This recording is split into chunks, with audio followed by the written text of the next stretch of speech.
بسم الله الرحمن الرحيم سأل سائل بعذاب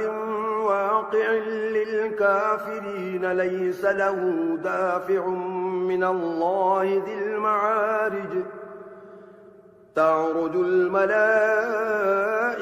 والروح إليه في يوم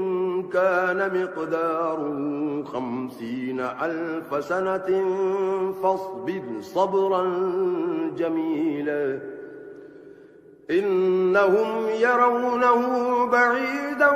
ونراه قريبا يوم تكون السماء كالمهل وتكون الجبال كالعهن ولا يسأل حميم حميما يبصرونهم يود المجرم لو يفتدي من عذاب يومئذ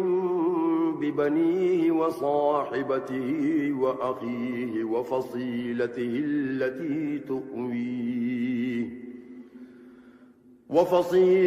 التي تؤويه ومن في الأرض جميعا ثم ينجيه كلا إنها لظى نزاعة للشوى تدعو من أدبر وتولى وجمع فأوعى إن الإنسان خلق هلوعا إذا مسه الشر جزوعا وإذا مسه الخير منوعا إلا المصلين الذين هم على صلاتهم دائمون والذين في أموالهم حق معلوم للسائل والمحروم والذين يصدقون بيوم الدين والذين هم من عذاب ربهم مشفقون إن عذاب ربهم غير مأمون والذين هم لفروجهم حافظون إلا على أزواجهم أو ما ملكت أيمانهم فإنهم غير ملومين فمن ابتغى وراء ذلك فأولئك هم العادون